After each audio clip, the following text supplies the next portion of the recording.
Hello everyone, मैं doctor Swati Sharma English सूत्रा में आप सभी का स्वागत करती हूँ। और आज है modern writing in English from different parts of the world in 10 minutes का episode 2, British and American modernism.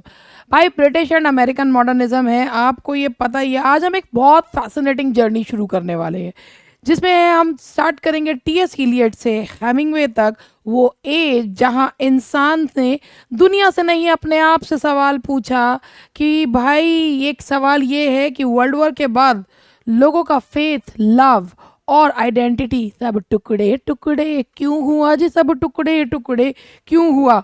तो चलिए, आज हमारा जो आज का एपिसोड है that is British and American modernism, and that is the age of fragmented souls. तो चलिए स्टार्ट करते हैं विदाउट वेस्टिंग टाइम। और अपना एपिसोड 2 को स्टार्ट करने से पहले मैं आप लोगों को बता दूं कि दिवाली के बाद, एक मिनट में इसमें आप लोगों को बताऊं, दिवाली के बाद जो है, यानी कि 23rd के बाद, लेट्स मी सी, 23rd को है थर्सडे, तो स्टार्ट करेंगे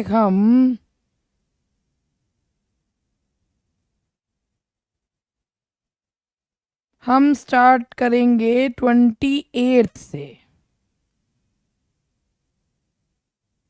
28th से जो है ट्यूसडे, यस, 28th से हम लोग नया बैच, लाइव बैच, हमारा DSSB-TGT इंग्लिश का लाइव बैच स्टार्ट हो रहा है, और that is only for literature. अगर आप लोगों को, और एक और बात बताती हूँ, दिवाली तक बैच लॉन्च हो रहा है कल। बैच लॉन्च हो रहा है कल। अगर जो लोग कल बैच खरीदेंगे, हम वैसे तो 18 महीने की वैलिडिटी देते हैं, लेकिन जो लोग बैच कल कल दिवाली तक खरीदेंगे उनको 1,000 रुपये का इसमें डिस्काउंट है। 1,000 रुपये दिवाली के बाद बढ़ जाएंगे। 28 से स्टार्ट होगा बैच, स्टार्ट होगा 28 से। ये जो बैच रहेगा इसमें और इसमें आपको हार्ड कॉपी नोट्स प्रोवाइड किए जाएंगे, लाइव क्लासेस मिलेंगी, और इसके साथ ही आप लोगों को, जो लोग अभी खरीदेंगे उनको हम लोग 1.5 साल की वैलिडिटी तो देते ही हैं, उसमें वैलिडिटी भी आपको और एक्सटेंड करके, जो लोग अभी खरीदेंगे वैलिडिटी भी आपको एक्स्ट्रा मिलेगी। तो बहुत कुछ मिलेगा कल। आप लोगों को करना क्या है, इंग्लिश सूत्रा का ऐप डाउनलोड करना है, और इंग्लिश सूत्रा का ऐप डाउनलोड, प्ले स्टोर से इंग्लिश सूत्रा का ऐप डाउनलोड करिए।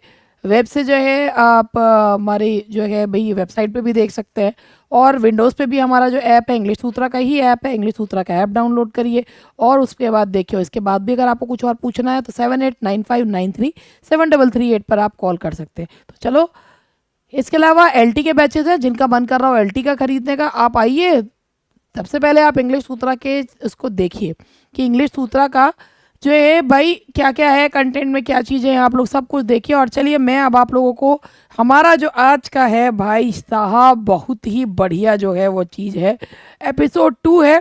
थोड़ी सी आवाज़ कम कर देती हूँ लाल लाल सा हो रहा है सारा, आवाज़ मुझे लग रहा है ज़्यादा तेज़ हो गई मेरी, थोड़ा कम कर देती हूँ। पता चला कान में से खून बहने लगा मेरी आवाज़ सुनते सुनते।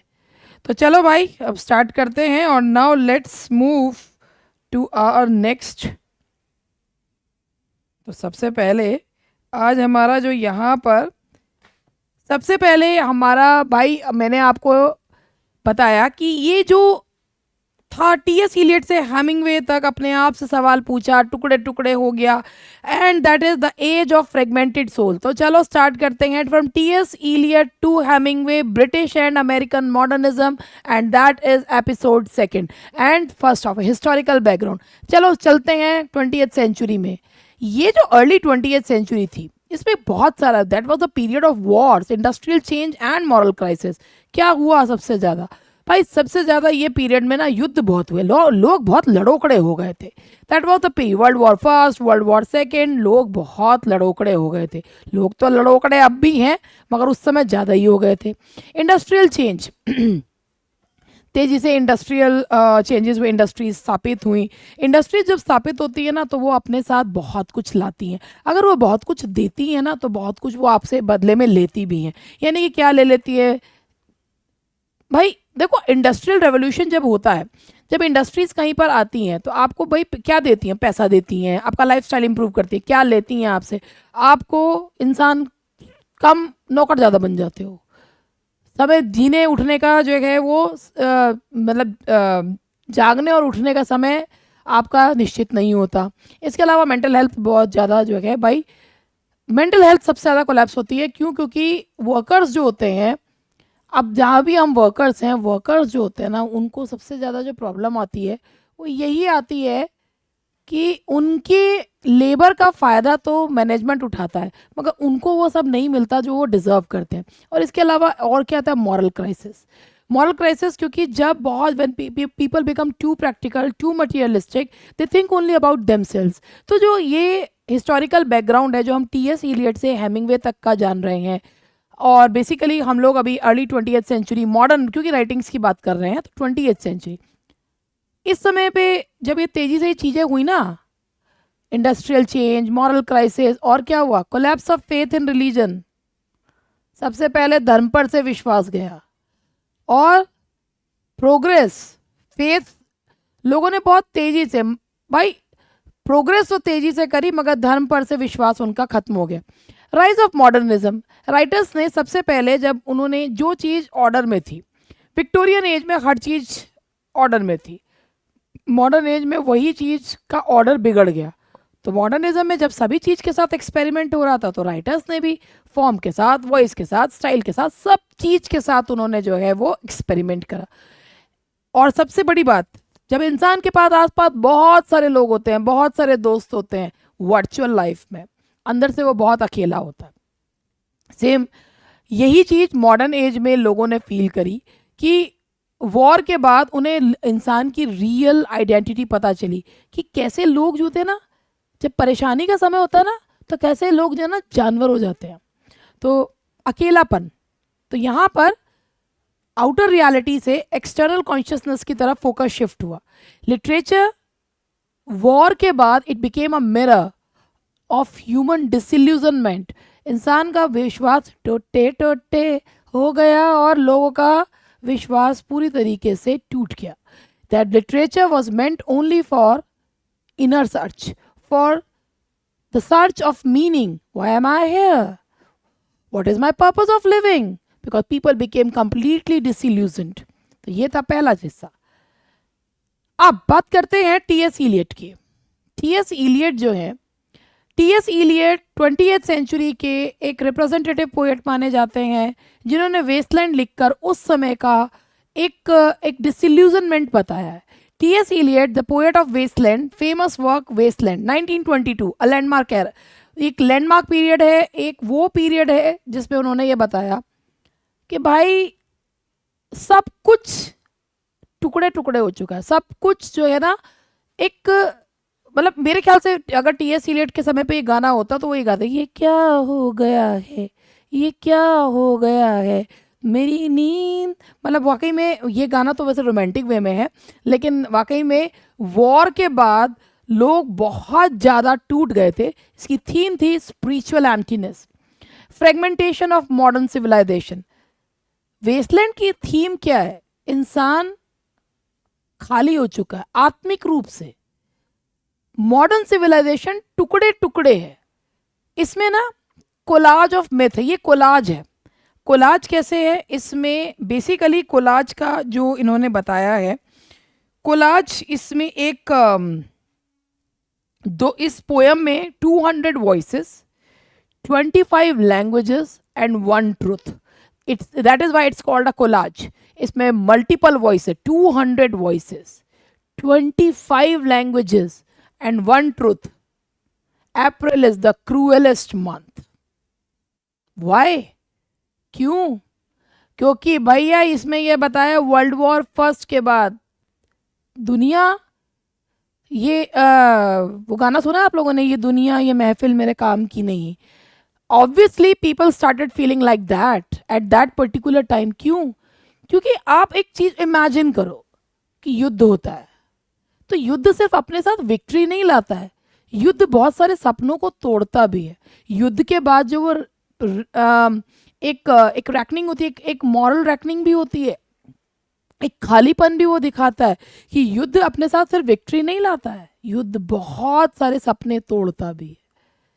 और वही टी.एस. एलियट ने वो खालीपन अपने उसमें दिखाया। It depicts loss of faith and moral decay after world war first. और ये बताना था टू रीबिल्ड मीनिंग थ्रू, और बेसिकली इस पोएम के थ्रू वो ये बताना चाहते थे कि only through tradition we can get back to that harmony. उस हार्मनी में हम तभी पहुंच सकते हैं जब हम अपने ट्रेडिशन से जुड़े रहेंगे। अब उसके बाद ब्रिटिश मॉडर्निज्म में जो एक और बहुत ही, जिसे कहना चाहिए एक उस एज को रिप्रेजेंट करती हुई, उस एज की एक एक बात को रिप्रेजेंट करती हुई है, वो है वर्जीनिया वुल्फ। ऐसा कोई नहीं है आप में से जिन्होंने वर्जीनिया वुल्फ का नाम नहीं सुना हो। यदि आप लिटरेचर के स्टूडेंट हैं तो आपने वर्जीनिया वुल्फ का नाम जरूर सुना होगा। वर्जीनिया वुल्फ जो बेसिकली जानी जाती हैं अपने स्ट्रीम ऑफ कॉन्शियसनेस के लिए। आप बताओ, आप अपने आप से क्वेश्चन पूछो, आप अपने आप से बातें करते हो? आपके अंदर डायलॉग चलते हैं? जब बहुत सारे लोग आपके आसपास हो तब भी आप लोग, आपके मन में डायलॉग चलते हैं?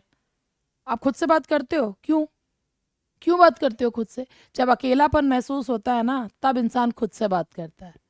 और जब वो बहुत ज़्यादा बढ़ जाता है ना, तो लोग जिसे पागल कहना शुरू कर देते हैं, जो बड़बड़ बड़बड़ बड़बड़ करता रहता है। अब वर्जीनिया वुल्फ के बारे में बात करें तो मॉडर्न एज का जो एक, जिसे कहना चाहिए एक, जो इस एज का एक सिग्नेचर स्टाइल है, and that is stream of consciousness. विचारों की श्रृंखला, विचारों की नदी, एक विचार से दूसरा, दूसरे से तीसरा, और ये विचारों की श्रृंखला किस में दिखना? सेमिनल टेक्स्ट में दिखना। Mrs Dalloway, to the lighthouse, stream of consciousness, वो केवल और केवल इंसान के दिमाग में क्या चल रहा है, क्या सोच रहा है, एक विचार से दूसरा। अब आप खुद सोचो, अब मैं पढ़ा रही हूँ, तुम्हारे दिमाग में आ रहा है, अभी इससे पहले तो DSSB का बता रही थी, इनके कोर्सेज कौन से सस्ते होते हैं, हमें क्या करना लेके, चलो फिर पढ़ लेते हैं। आ गए ना वहाँ पे। विचार कभी लीनियर चलते हैं? नहीं चलते ना। ऐसे ही उन्होंने भी ये बताया कि भाई विचार जब लीनियर नहीं चलते, जब विचार लीनियर नहीं चलते तो कहानी लीनियर कैसे चलेगी? और इंसान जब अकेला होता है, जब बहुत सारी चीज़ें सोचता है, जब वो आसपास के बड़े सारे लोगों के बीच में भी अकेला महसूस करता है ना, तो वो खुद से बातें करता है। वो स्ट्रीम ऑफ कॉन्शियसनेस टेक्निक उन्होंने बताई। उन्होंने इवेंट्स नहीं बताए हैं, स्ट्रीम ऑफ कॉन्शियसनेस।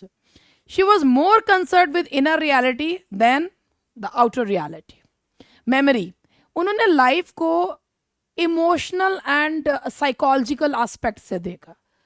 उन्होंने लाइफ को what people really feel and how empty people were from within after the world war.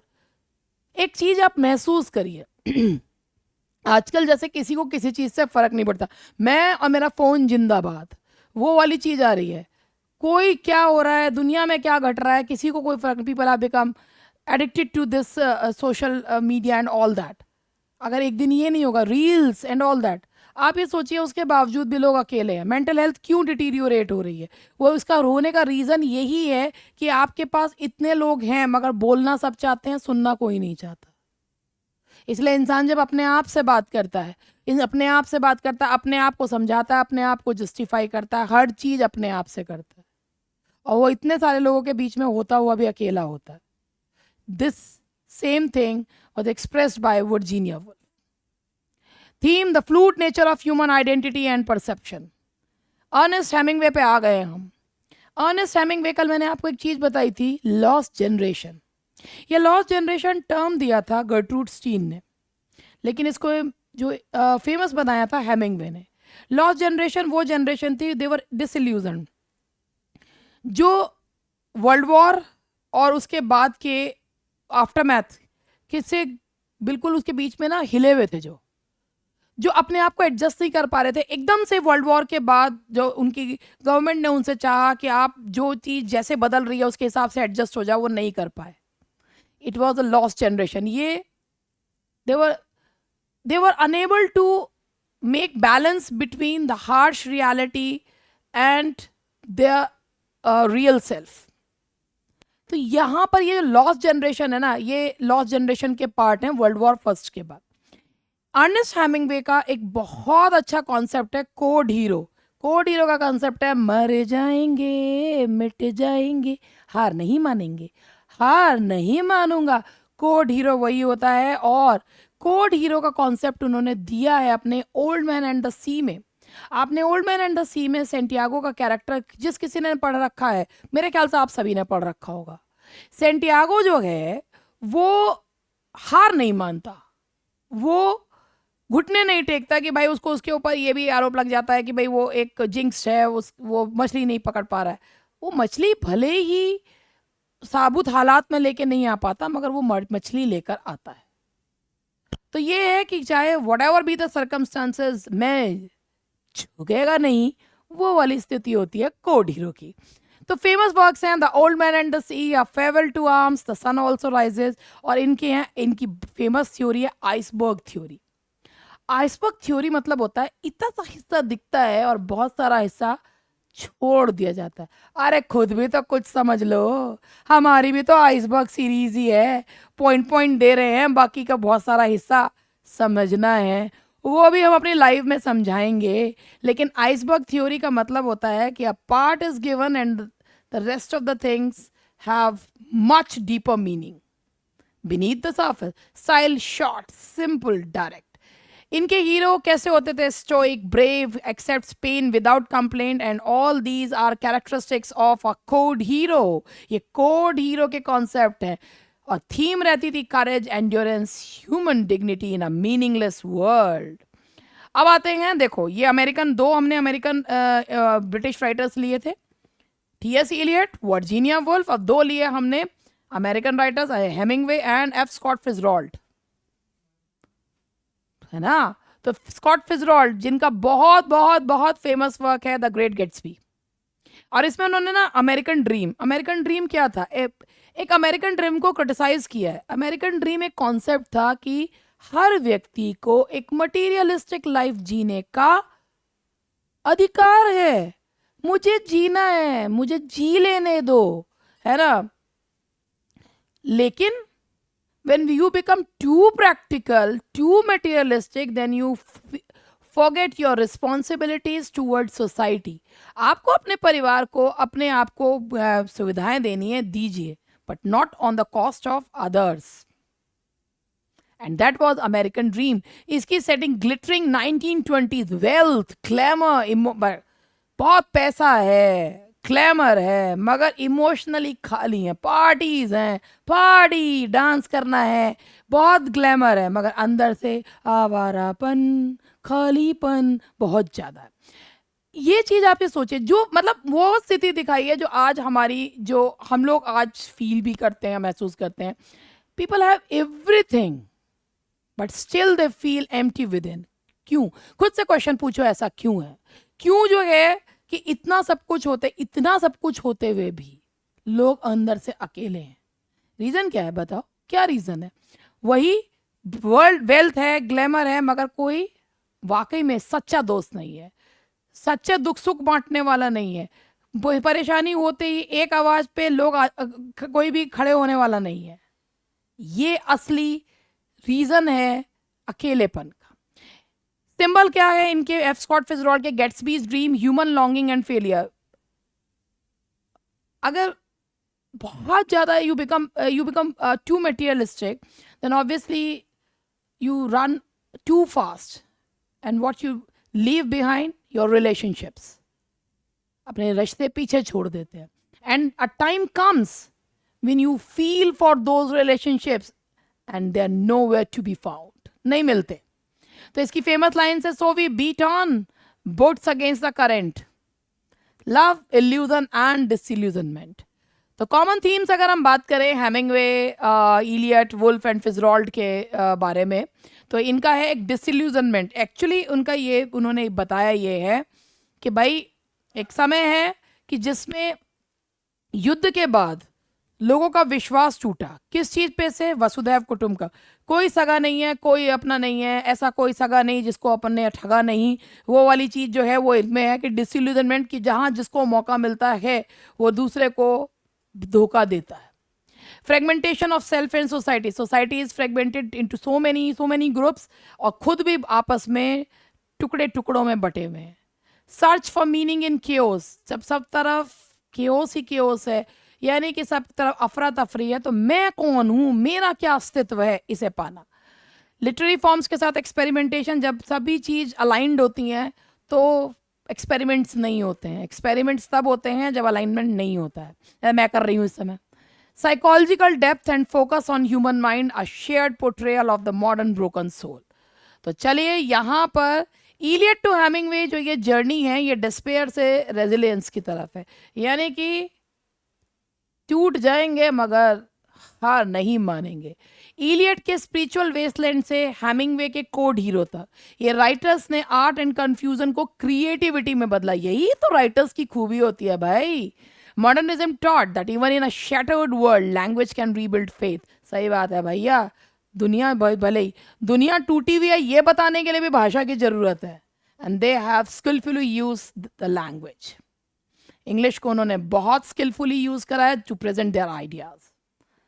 और यहाँ थे हमारे कुछ, मैंने जो पढ़ाया उसके कुछ एमसीक्यूज। पहला है the T S. Eliot's poem the Waste Land primarily reflects the optimism, the spiritual barrenness of modern civilisation, the revival of romantic idealism या the beauty of industrial progress. आप सभी को पता है कि इसका आंसर क्या है, और ये है कि टी.एस. इलियट ने स्पिरिचुअल बैरननेस बताई है, the spiritual barrenness of modern civilization. Which of the following techniques is central to Virginia Woolf's narrative style? Dramatic monologue, interior monologue, stream of consciousness. Interior monologue भी है तो वही चीज कि जब आप अपने अंदर डायलॉग चलता है, लेकिन उनकी जो टेक्निक है precisely that is stream of consciousness. Hemingway's iceberg theory implies using exaggerated emotions revealing only a small visible part of deeper meaning। यही है भाई कि थोड़ा बताओ बाकी छुपाओ, कुछ खुद भी कर लो, वही है that is iceberg theory and that is b. आप सभी बहुत बढ़िया जवाब दे रहे हैं मगर पूरा देख रहे हैं तो। In The Great Gatsby, Scott Fitzgerald uses the character of J. Gatsby to symbolize American materialism, European psychological, और आपको पता है इसका आंसर है अमेरिकन ड्रीम या American materialism, American dream. And the last question for today, which theme unites the writings of Eliot, Woolf, Hemingway and Fitzgerald? अरे भाई सबको पता है, डिसइल्यूजनमेंट एंड टोटे टोटे, and that is C. So here I rest। I hope कि आपको मेरे सुपर ड्रामेटिक जो एपिसोड्स हैं वो पसंद आ रहे होंगे, और ये सारे टीजर्स हैं लाइव स्टार्ट करने से पहले। ये modern writing in English from different parts of the world के कुछ एपिसोड्स हैं जो मैं आप लोगों को करवा रही हूँ, and I hope you like them. और अगर पसंद आए तो लाइक करें, कमेंट करें, शेयर करें, कंजूसी ना करें, इसमें कुछ नहीं बना। एक उंगली जो है आपको हिलानी है केवल अपनी, टुई टुई टुई टुई टुई।